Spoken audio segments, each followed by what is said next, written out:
ನಮಸ್ಕಾರ. ರಿವ್ಯೂ ಚಾನಲ್ಗೆ ಸ್ವಾಗತ. ನಾನು ಸೌಖ್ಯ ಗಾಂವ್ಕರ್. ಹೈಕಮಾಂಡ್ಗೆ ಎಂಥ ಶಾಕ್ ಕೊಟ್ಟಿದ್ದಾರೆ ನೋಡಿ. ಈಗ ಜಮೀರ್ ಅಹಮದ್ ಖಾನ್ ಕಾಂಗ್ರೆಸ್ನ ಎಲ್ಲ ಸೀಕ್ರೆಟ್ಸ್ ಈಗ ಬಯಲಾಗಿರೋದು. ಏನು ಮಾಡಿತ್ತು ಹಾಗಾದರೆ ಕಾಂಗ್ರೆಸ್ಸು ಕರ್ನಾಟಕದಲ್ಲಿ ಮುಸಲ್ಮಾನರಿಗೆ? ಅಸಲಿಗೆ ಏನಾಗಿದೆ? ದಾವಣಗೆರೆ ದಂಗಲ್ಲೀಗ ಕಾಂಗ್ರೆಸ್ಗೆ ನುಂಗಲ್ಲಾರದ ತುತ್ತಾಗಿದ್ದು ಹೈಕಮಾಂಡ್ಗೆ ಸಿಡಿಲಾಗಿದೆ. ಈಗ ಡೀಟೇಲ್ಸ್ ಇಡ್ತಾ ಹೋಗ್ತೀವಿ. ಮಿಸ್ ಮಾಡಿದ್ರೆ ನಮ್ಮ ಚಾನಲ್ನ ಸಬ್ಸ್ಕ್ರೈಬ್ ಮಾಡಿ, ನಿಮ್ಮ ಅಭಿಪ್ರಾಯ ಕಮೆಂಟ್ ಮಾಡಿ ತಿಳಿಸಿ. ಎಸ್ ವೀಕ್ಷಕರೇ, ಜಮೀರ್ ಅಹಮದ್ ಖಾನ್, ನನಗೇನು ಎಕ್ಸ್ಪೆಕ್ಟೇಷನ್ ಇಲ್ಲ, ಕಾಂಗ್ರೆಸ್ ನನಗೆಲ್ಲ ಕೊಟ್ಟಿದೆ, ಇನ್ನೇನು ಕೇಳೋಕ್ಕೆ ಸಾಧ್ಯ? ಎಂತೆಂಥ ಸೀನಿಯರ್ಸ್ ಇದ್ದರು. ನಾನು JDS ಇಂದ ಬಂದಾಗ 4 ಖಾತೆ ಕೊಟ್ಟರು, ಮತ್ತೆ ಮಿನಿಸ್ಟ್ರು ಮಾಡಿದ್ರು, ಇದಕ್ಕಿಂತ ನಾನು ಏನು ಕೇಳೋಕ್ಕೆ ಸಾಧ್ಯ ಅಂತ ಹೇಳ್ತಾನೆ ಏನು ಹೇಳಬೇಕು ಅದನ್ನು ಹೇಳಿದ್ರು. ನಾಸೀರ್ ಅವ್ರಿಗೆ ಕ್ರಮ ತಗೊಳ್ಳಿ, ತಪ್ಪು ಮಾಡಿದರೆ ಒಂದು ನೋಟಿಸ್ ಕೊಡದೆ ಅದು ಹೆಂಗ್ರಿ ಕ್ರಮ ತಗೊಳ್ತೀರಾ? ಒಂದು ಪ್ರೊಸೀಜರ್ ಇರಲ್ವಾ ಕ್ರಮ ತಗೊಳ್ಳೋದಕ್ಕೂ ಅನ್ನೋ ಮೂಲಕ ಪ್ರೊಸೀಜರ್ ಫಾಲೋ ಮಾಡಿಲ್ಲ, ದುರುದ್ದೇಶಪೂರ್ವಕವಾಗಿ ಇಲ್ಲಿ ಆ್ಯಕ್ಷನ್ ಆಗಿದೆ ಅಂತ KPCC ಅಧ್ಯಕ್ಷರಿಗೆ ಸರಿಯಾಗಿ ತಿರುಗಿಸ್ಕೊಟ್ರು. DK ಶಿವಕುಮಾರ್ ಅವರು ಎಲ್ಲರಿಗೂ ಶಿಸ್ತು ಒಂದೇ ಅಂತ ಗುಡುಗಿದ್ರು. ಇಷ್ಟೆಲ್ಲ ಜಟಾಪಟಿ ಆಗ್ತಿರುವಾಗ ನೋಡಿ ಈಗ ಕಾಂಗ್ರೆಸ್ಗೆ ಯಾವ ರೀತಿ ಆಘಾತ ಕೊಟ್ಟಿದ್ದಾರೆ ಅಂತ. ಈಗ ಮುಸ್ಲಿಂ ಸಂಘಟನೆಗಳು ಒಂದಾಗಿವೆ ಮತ್ತು ಕೆಲವು ಕಾಂಗ್ರೆಸ್ ಸೀಕ್ರೆಟ್ಸನ್ನು ತೆರೆದಿಡ್ತಿರೋದು. ಅಲ್ಪಸಂಖ್ಯಾತರು ಈಗ ಏನು ಹೇಳ್ತಿದ್ದಾರೆ, ನಸೀರ್ ಮತ್ತು ಜಬ್ಬಾರ್ ಅವರನ್ನು ವಾಪಸ್ ತಗೊಳ್ಬೇಕು ಕೆಲವೇ ದಿನಗಳಲ್ಲಿ. ಎಲೆಕ್ಷನ್ ರಿಸಲ್ಟ್ ಬರುತ್ತೆ ನಾಡಿದ್ದು, ಅದಾಗ್ತಿದ್ದ ಹಾಗೆ May 1st ವೀಕಲ್ಲೇ ವಾಪಸ್ ಆಗಬೇಕು ನಸೀರ್ ಮತ್ತು ಜಬ್ಬಾರ್. ಇಲ್ಲ ಅಂದರೆ ಕರ್ನಾಟಕದಲ್ಲಿ ಆಗಬಾರ್ದಾಗತ್ತೆ ಕಾಂಗ್ರೆಸ್ಗೆ. SDPI ಮತ್ತು ಇವರು OIC ಎಲ್ಲ ಕರ್ನಾಟಕದತ್ತ ಚಿತ್ತ ನೆಡೋದಕ್ಕೂ ಇದು ಕಾರಣ ಆಗ್ತಿದೆಯಲ್ವ. ಈ ಹೊತ್ತಲ್ಲಿ ನೋಡಿ ಏನೇನು ಹೇಳ್ತಿದ್ದಾರೆ ಅಂತ. ಜಾಖೀಲ್ ಉಲ್ಲಾ ಹಾಗೆ ಕೆಲವು ಮುಸಲ್ಮಾನ್ ಸೀನಿಯರ್ ಲೀಡರ್ಸು, ಸಮುದಾಯದ ನಾಯಕರು ಎಲ್ಲ ಏನು ಹೇಳ್ತಿದ್ದಾರೆ ಅಂದರೆ, ಕಾಂಗ್ರೆಸ್ ನಮಗೆ ಹಕ್ಕು ಕೊಡುತ್ತೆ ಅಂದ್ಕೊಂಡು ನಾವು ಬೇಷರತ್ ಬೆಂಬಲ ಮತವನ್ನು ಕೊಟ್ವಿ. ಕಾಂಗ್ರೆಸ್ ಏನು ಪ್ರಾಮಿಸ್ ಮಾಡಿತ್ತು ಗೊತ್ತಾ ಮುಸಲ್ಮಾನರಿಗೆ? ನೋಡಿ, ಈಗೆಲ್ಲರೂ ನೋಡಬೇಕು ಕಾಂಗ್ರೆಸ್ಸು ಏನೇನು ಪ್ರಾಮಿಸ್ ಮಾಡಿತ್ತು ಮುಸಲ್ಮಾನರಿಗೆ ಅನ್ನೋದು ಗೊತ್ತಾಗ್ತಿದೆ.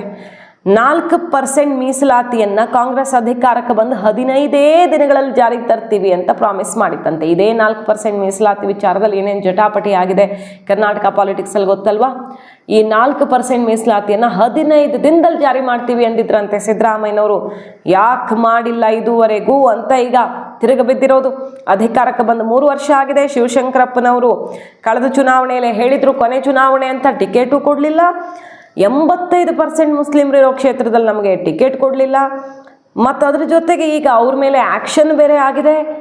ಮಾತು ತಪ್ಪಿದ ಕಾಂಗ್ರೆಸ್ಗೆ ಸರಿಯಾದ ಪಾಠ ಕಲಿಸ್ತೀವಿ ನೋಡ್ತೀರಿ ಅಂತ ಹೇಳ್ತಿದ್ದಾರೆ. 45 ವರ್ಷ, ಬರೋಬ್ಬರಿ 4.5 ದಶಕ ಕಾಂಗ್ರೆಸ್ಗಾಗಿ ದುಡಿದಿರುವ ಸೀನಿಯರ್ ಮೋಸ್ಟ್ ಲೀಡರ್ ನಾಸೀರ್ ಅವರಿಗೆ ನೋಟಿಸ್ ಕೊಡದೆ, ಒಂದೇ ಒಂದು ಸಿಂಗಲ್ ನೋಟಿಸ್ ಸರ್ವ್ ಮಾಡದೆ ಶೋ ಕಾಸ್ ನೋಟಿಸ್ ಕೊಡ್ತಾರೆ. ಈ ರೀತಿ ತಪ್ಪು ಮಾಡೋದಕ್ಕೆ, ಪಕ್ಷ ವಿರೋಧಿ ಚಟುವಟಿಕೆ ನೀವು ಮಾಡಿದ್ದೀರಿ ಅಂತ ಅನಿಸಿದ್ರೆ ಕಾರಣ ಏನು ಅಂತ ಅವ್ರು ವಿವರಣೆ ಕೊಟ್ಟ ಮೇಲೆ ಆ್ಯಕ್ಷನ್ ಆಗುತ್ತಲ್ವಾ?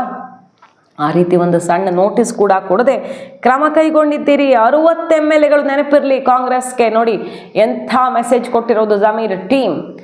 ಕಾಂಗ್ರೆಸ್ನಲ್ಲಿ ಈಗಿರುವಂಥ 60 MLAಗಳು ಮುಸ್ಲಿಂ ಮತದ ಕಾರಣದಿಂದಾಗಿ ಗೆದ್ದು ಬಂದಿದ್ದಾರೆ, ಹೌದಾ ಅಲ್ವಾ ಅಂತ ಕೇಳ್ತಿದ್ದಾರೆ.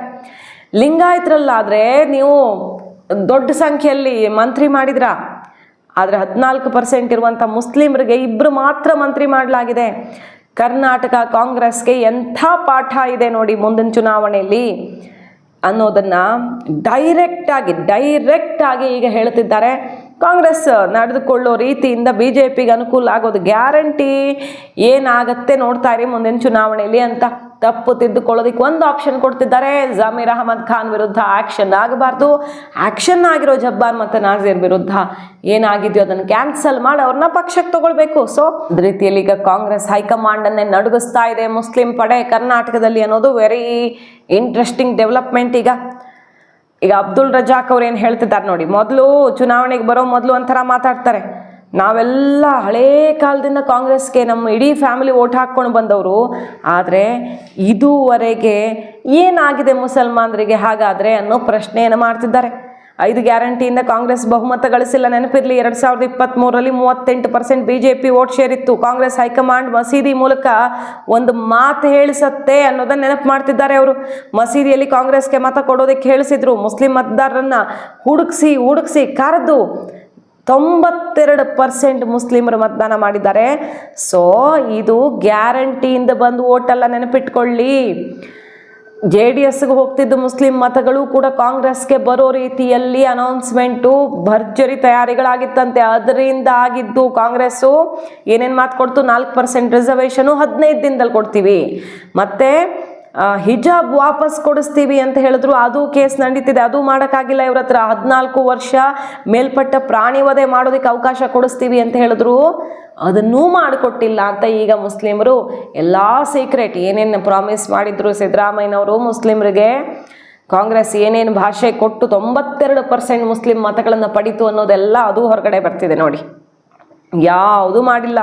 ಬೇಕಾದಷ್ಟು ಕೆಲಸ ಮಾಡಿರುವಂಥ ನಜೀರ್ ಅವರನ್ನ ಬೇಕಾದಷ್ಟು ದುಡ್ದಿರೋರ್ನೆಲ್ಲ ಈಗ ಈ ರೀತಿ ತಲೆದಂಡೆ ಮಾಡಿದ್ದಾರೆ, ಸಮುದಾಯಕ್ಕೆ ದ್ರೋಹ ಮಾಡಿದ್ದಾರೆ ಅಂತ ಮುಗಿ ಬಿದ್ದಿದ್ದಾರೆ. ಒಂದು ವೇಳೆ ಮುಸ್ಲಿಂ ನಾಯಕರ ಮೇಲೆ ಕ್ರಮ ಆಗಿದ್ದು ವಾಪಸ್ ಆಗಿದ್ರೆ ಮತ್ತೆ ಇನ್ನು ಮುಂದೆ ಕ್ರಮ ತಗೊಂಡ್ರೆ ಮಾತ್ರ ಸುಮ್ಮನೆ ಕೂರಲ್ಲ. ಮುಂದಿನ ತಿಂಗಳು ಆಲ್ ಕರ್ನಾಟಕ ಉಲಮಾ ಸಮ್ಮೇಳನ ಇದೆ, ದೊಡ್ಡ ನಿರ್ಧಾರ ಆಗತ್ತೆ ಅಲ್ಲಿ ಅಂತ ಹೇಳ್ತಿದ್ದಾರೆ. ಎಲ್ಲಕ್ಕಿಂತ ಪ್ರಮುಖವಾಗಿ ಒಂದು ಭಯಂಕರವಾದ ಘೋಷಣೆ, ಹೊಸ ಪಕ್ಷ ಕಟ್ತೀವಿ ಹುಷಾರ್. ಜಮೀರ್ ಅಹಮದ್ ಖಾನ್ ಅವರು ಹೊಸ ಪಕ್ಷ ಕಟ್ತಾರ. ಹಾಗಾದ್ರೆ ನೋಡಿ, ಕೇಜ್ರಿವಾಲ್ ಅವರು ಹೊಸ ಪಕ್ಷ ಕಟ್ಟು CM ಆಗೋಕೆ ಜಸ್ಟ್ 9 months ಬೇಕಾಯ್ತು.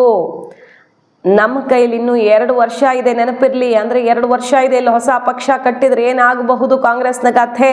ಚಹಾ ಕುಡಿದ ಋಣ ಇರಬೇಕು ಅಂತಾರೆ ಮಲ್ಲಿಕಾರ್ಜುನ್ ಅವರು. ಈ ರೀತಿ ನಿಮಗೆ ನೆನಪಿಲ್ವಾ ನಾವೇನೇನು ಮಾಡಿದ್ದೀವಿ ಅಂತ? ಇಷ್ಟು ವರ್ಷ ಒಂದು ಸೈಡ್ ವೋಟ್ ಮಾಡಿ ಗೆಲ್ಲಿಸಿರೋದು ನಿಮ್ಗೆ ಆ ಋಣ ನೆನಪಿಲ್ವಾ? ಸಮರ್ಥ ಟಿಕೆಟ್ ಘೋಷಣೆ ಮುಂಚೆನೇ ನಾಮಿನೇಷನ್ ಮಾಡಿದ್ರಲ್ಲ, ಅದು ಪಕ್ಷದ್ರೋಹ ಅಲ್ವಾ? ನೆನಪಿರ್ಲಿ. ಇನ್ನು 2 ವರ್ಷ ಇದೆ, 9 ತಿಂಗಳಲ್ಲಿ ವಿವಿಧ ರಾಜ್ಯಗಳಲ್ಲಿ ಹೊಸ ಪಕ್ಷ ಕಟ್ಟು CM ಆಗಿರೋದಿದೆ. ಅಂದರೆ ಕರ್ನಾಟಕದಲ್ಲಿ ಯಾಕಾಗಬಾರ್ದು ಅನ್ನೋ ಮೂಲಕ ಜಮೀರ್ ಅಹಮದ್ ಖಾನ್ JDSಗೆ ಹೋಗ್ತಾರೆ, ಇನ್ನೊಂದು ಕಡೆ ಹೋಗ್ತಾರೆ. ಎಲ್ಲ ಪಕ್ಷ ಕಟ್ಟಿದ್ರೆ, ಎಲ್ಲ ಮುಸ್ಲಿಮರು ಒಂದಾಗ ಒಂದು ಪಕ್ಷ ಕಟ್ಟಿದ್ರೆ ಕಾಂಗ್ರೆಸ್ನ ಬುಡವೇ ಶೇಕ್ ಆಗತ್ತೆ ಅನ್ನೋ ರೀತಿಯದ್ದೊಂದು ಮೆಸೇಜು ಹೈಕಮಾಂಡ್ಗೆ ಹೋಗಿದೆ. DK ಶಿವಕುಮಾರ್ ಅವ್ರಿಗೆ ಮಾಸ್ಟರ್ ಸ್ಟ್ರೋಕ್ ಕೊಟ್ಟ ಜಮೀರ್ ಅಹಮದ್ ಖಾನ್ ಮಾಡಿದ ಆರ್ಕಿಟೆಕ್ಟ್ ಯಾರು ಅಂತ ಹೇಳಿದ್ರೆ ನಸೀರ್ ಅಹಮದ್ ಸಾಹೇಬ್ರು. ಅವರು ಮುಂದೆ ಬರಲ್ಲ, ಅವ್ರು ಯಾವತ್ತಿಗೂ back ground behind the scenes player. ಅವರು ಪ್ರತಿಯೊಂದು ಮುಸಲ್ಮಾನರ ಸಮಸ್ಯೆ ಏನೇ ಬರಲಿ ಎಲ್ಲದರಲ್ಲೂ ನಮಗೆ ಸಹಕಾರ ನೀಡಿರೋರು. ನಮ್ಮ ರಾಜ್ಯದ ಪ್ರತಿಯೊಬ್ಬ ಮುಸಲ್ಮಾನನ ಮನಸ್ಸಿನಲ್ಲಿ ಬಾಳ್ತಿರುವ ಈ ನಾಯಕರಿಗೆ ಇವತ್ತು ನೀವು ಶೋಕಾಸ್ ನೋಟಿಸ್ ಕೊಡದೆ, ಅದೇ ಶಾಮನೂರ್ ಶಿವಶಂಕರಪ್ಪನವರು 2024 ಲೋಕಸಭಾ ಚುನಾವಣೆಯಲ್ಲಿ ಅಲ್ಲಿ ಕುತ್ಕೊಂಡು ಶಿವಮೊಗ್ಗದಲ್ಲಿ ನೀವು ಬಿಜೆಪಿಗೆ ಮತ ನೀಡಿ ಅಂತ ಬಹಿರಂಗವಾಗಿ ಹೇಳಿದ್ರು. ಒಂದು ಶೋಕಾಸ್ ನೋಟಿಸ್ ಕೂಡ ಅವರನ್ನ ಕೊಡ್ಲಿಲ್ಲ. ಆದ್ರೆ ಇಲ್ಲಿ ಮುಸಲ್ಮಾನರಿಗೆ ಶೋಕಾಸ್ ನೋಟಿಸು ಕೊಡದೆ ನೀವು ಉಚ್ಚಾಟನೆ ಮಾಡ್ತೀರಾ ಅಂದ್ರೆ ನಮ್ಮ ಸಮುದಾಯ ಕೇವಲ ನಮಗೆ 15 ಸೀಟ್ಗಳು ಆಯ್ತು ಅಂತ ನಾವು ತಾಳ್ಮೆಯಿಂದ ಮುಂದುವರಿತಾ ಇದೀವಿ. ನಮಗೋಸ್ಕರ ಅದ್ ಮಾಡ್ತೀವಿ ಇದ್ ಮಾಡ್ತೀವಿ ಏನೂ ಮಾಡಿಲ್ಲ, ತಿರುಗೋ ತಾಳ್ಮೆಯಿಂದ ನಡೀತಾ ಇದ್ದೀವಿ. ಇವತ್ತು ನಮ್ಮ ಮನಸ್ಸಲ್ಲಿರುವ ನಾಯಕರನ್ನ ನೀವು ತಗೊಂಡಿರುವ ಈ ಉಚ್ಚಾಟನೆಯ ಆದೇಶ ವಾಪಸ್ ತಗೋಬೇಕು ಅಂತ ಹೇಳ್ತೀನಿ ನಾನು. ಇದನ್ನ ಹಿಂಪಡಿಲೇಬೇಕು. ಅಕಸ್ಮಾತ್ ನೀವು ಇದನ್ನ ಮಾಡಿಲ್ಲ ಅಂತ ಹೇಳಿದ್ರೆ ಮುಂದಿನ ತಿಂಗಳು ಪ್ಯಾಲೇಸ್ ಗ್ರೌಂಡ್ ಅಲ್ಲಿ ನಮ್ಮ ಎಲ್ಲರನ್ನ ಒಗ್ಗೂಡಿಸಿ ಅಲ್ಲಿ ತೀರ್ಮಾನ ತಗೋತೀವಿ ಅಂತ ಎಚ್ಚರಿಕೆ ನೀಡಕ್ಕೆ ಈ ಮಾಧ್ಯಮದ ಮೂಲಕ ಕಾಂಗ್ರೆಸ್ ಪಕ್ಷಕ್ಕೆ ಎಚ್ಚರಿಕೆಯನ್ನ ನೀಡ್ತಾ ಇದ್ದೀನಿ ನಾನು. ದಾವಣಗೆರೆ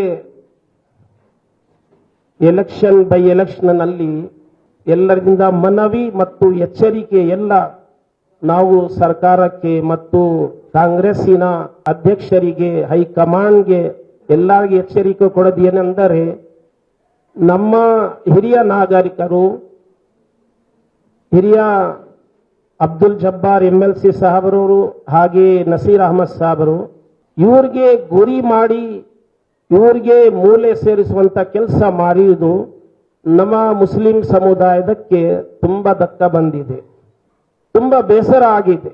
ನಮ್ಮ ಜನನಾಯಕ ಎಲ್ಲ ಮುಸ್ಲಿಂ ಬಾಂಧವರಂದ ಜೀವ BZ ಜಮೀರ್ ಅಹಮದ್ ಅವರು ಕೂಡ ಒಂದು ಗುರಿ ಮಾಡುತ್ತಾ ಇದ್ದಾರೆ. ಇದು ಸರಿಯಿಲ್ಲ ಅಂದ ನಮ್ಮ ಎಲ್ಲ ಧರ್ಮಗುರುಗಳು ಸೇರಿದ್ದಾರೆ. ನಮ್ಮ ನಾಯಕರಿಗೆ, ನಮ್ಮ ಹಿರಿಯ ನಾಗರಿಕರಿಗೆ ಯಾರು ಪಕ್ಷದ ಶಿಸ್ತು ಎಲ್ರಿಗೂ ಒಂದೇ, ಕಟ್ಟುನಿಟ್ಟಿನ ಕ್ರಮ ಆಗಬೇಕು, ಸಚಿವ ಸಂಪುಟದಿಂದ ಕಿತ್ತಾಕಬೇಕು ಅಂತ ಪಟ್ಟು ಹಿಡಿದು ಕೂತಿರೋ DKಗೆ ಈಗ ಭಾರಿ ಆಘಾತ ಕೊಟ್ಟ ಸಿದ್ದು ಬಣ ಅನ್ನೋದಕ್ಕಿಂತ ಸಿದ್ದರಾಮಯ್ಯನವ್ರ ಮೇಲೂ ಮುನಿಸ್ಕೊಂಡಿದ್ದಾರೆ, ನಮ್ಮನ್ನು ಕೈನೇ ಬಿಟ್ಟುಬಿಟ್ಟಿದ್ದಾರೆ. ತಮ್ಮ ಕುರ್ಚಿ ಟೆನ್ಷನ್ನಲ್ಲಿ ಎಲ್ಲಿ ಹೈಕಮಾಂಡ್ ಕ್ರಮಕ್ಕೆ ವಿರುದ್ಧ ಮಾತಾಡಿದ್ರೆ ತನ್ನ ಕುರ್ಚಿಗೆ ಕುತ್ತಿಗೆಗೆ ಬರುತ್ತೋ ಅಂತ ಸಿದ್ದರಾಮಯ್ಯನವರು ಈ ರೀತಿ ಅಸಹಾಯಕರಾಗಿದ್ದಾರೆ ಅಂತ ಮುಗಿಬಿದ್ದಿರೋದು ನೋಡಿದ್ದೀವಿ. ಈಗ ಸತೀಶ್ ಜಾರಕಿಹೊಳಿ ಅವರು ಅಲ್ಪಸಂಖ್ಯಾತರ ಪರ ತಗೊಂಡಿದ್ದಾರೆ. ಯಾಕಂದ್ರೆ ಅಹಿಂದ ಚಾಂಪಿಯನ್ ಆಗೋಕೆ ನೆಕ್ಸ್ಟ್ ಅವ್ರಿಗೆ ಚಾನ್ಸು, ಆ ಚಾನ್ಸ್ ಬಿಡಬಾರ್ದು ಅಂತ ಸತೀಶ್ ಜಾರಕಿಹೊಳಿ ಅವರು ಮಹದೇವಪ್ಪನವರೆಲ್ಲ ಧುಮುಕಿದ್ದಾರೆ ಅಖಾಡಕ್ಕೆ. ಈ ಹೊತ್ತಲ್ಲಿ ಹೈಕಮಾಂಡ್ಗೆ ಭಾರಿ ಆಘಾತವನ್ನೇ ಕೊಟ್ಟ ಜಮೀರ್ ಬಣ.